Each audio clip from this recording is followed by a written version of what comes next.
Welcome to the Huxon Network. This is 10 reasons why we compare ourselves to other people. We use other people to measure our own worth. When people are ahead in lives and we have no idea about their stories or lives or the risk and everything that they took, we tend to just look at the exterior and judge with a blind eye, measuring our own obstacles and things that we went through to just what we see when we're looking at the person that we are comparing to. You could be fine just a few minutes ago, but when you see this person, you start to develop an envy. You start to wonder, why not me? Instead of thinking objectively, am I ready for what I'm asking for? Am I ready for that lifestyle? People handle pressures in all different ways. Many people are talked out of their talent, out of their work ethic, out of their situation. Because as there are hard workers, there are even harder workers that want what you have. So ask yourself, would you be ready for that? We've confused admiration with envy. We don't just want what they have, we want to be them without their story. As you go about your life and you see some of the quality that people have that you want, maybe their lifestyle, you overlook their flaws. How many times have you seen over the internet of people ride sky high and be shot out the sky to fall on their face? When you are envious of people, mistaking it for admiration, mistaking it for celebrating them, but in the back of your mind, you want what they have. You disconnect from their flaws, whether it's lust, whether it's gambling, whether it's addiction, whether it's many other things. These are the things that you are overlooking. And the real question is, for this, do you have your own internal problems tamed? Deep down, we're scared we're not enough. So we always check who's doing better. Many times, we're so afraid, whether it's a pessimistic mindset or just being conditioned to never aim for the sky, aim for the stars. So we never truly try because we are afraid of failure. So we look on the internet, we look around to see who's doing better, to fuel the already deep thought of that should be me, but I'm scared to try.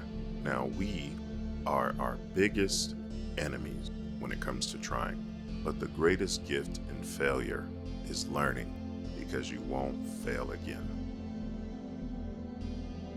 We think life is a competition because that's how we were raised. Grades, attention, love, all ration and conditional. When you live life like this instead of self-fulfillment, you will constantly be in the rat race of looking for that admiration, looking for somebody to cheer you on. But have ever once you looked yourself in the mirror and asked, do I support myself? Do I cheer myself on? It's okay to be your biggest cheerleader. It's okay to drop out the race and run your own, because you will always be your biggest competition. As long as you're learning, growing, you're always better than you were yesterday, today. We learn to see people as threats, not mirrors. If someone shines, we shrink instead of reflecting.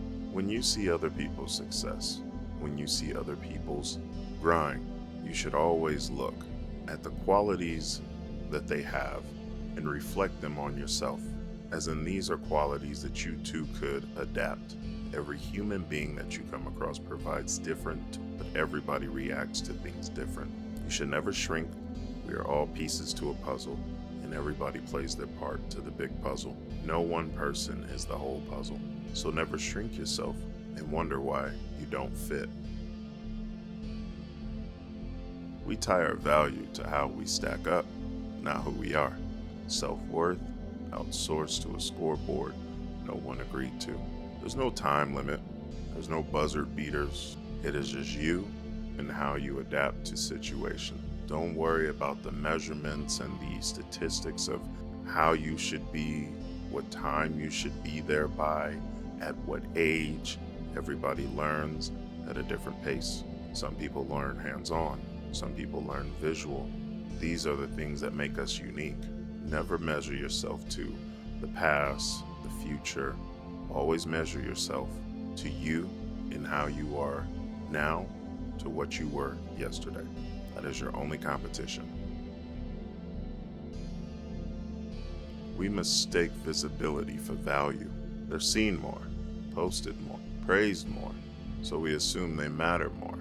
In this digital age where people are praised for uploads, we never take into consideration their mental. You only see it from the exterior.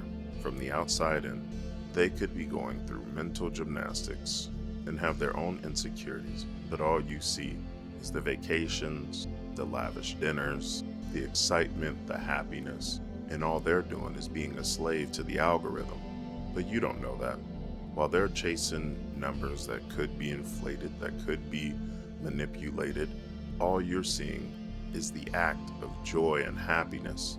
You don't get to see the agony and pain, the depression, taking out consideration that they could be trying to gain their family's love as long as they continue to bring the finances in, the views in. It's an inflated value with no weight. Visibility does not equal value. We've been trained to seek validation instead of truth. It's not, am I okay? It's, do I look better than them? When you're constantly seeking validation, you'll rot away inside because everybody's just telling you what you want to hear. The truth allows you to grow new abilities, new techniques, new observations, better reflection, while validation is like flying a private jet with no gasoline. Anytime now, it can all be over. And as long as you seek validation from others, some things will always be inevitable. Because when the voice is quiet and you have no truth to stand on, that is when the private jet tilts and things get a little ugly. Truth is the foundation of progress. Truth is your evolution. We're addicted to feeling behind. It gives us a reason to chase, to hustle, to stay motivated. No matter your goals, small, medium, or large, no matter your look at how life should be for you. This is your lane for a reason, and you need every tool imaginable for the race that you are running. So never think of it as you are behind. You're right on time, because the person that you are comparing yourself to, or the person that you are going after, they started their race 2 years well before you. This is why you're running your own race. This is why you should never feel behind. But if you need to tell yourself that for motivation, then so be it. But remember, you're not behind, you're right on time. Self-loathing is the destruction for progress. We compare to punish ourselves because part of us believes we don't deserve peace.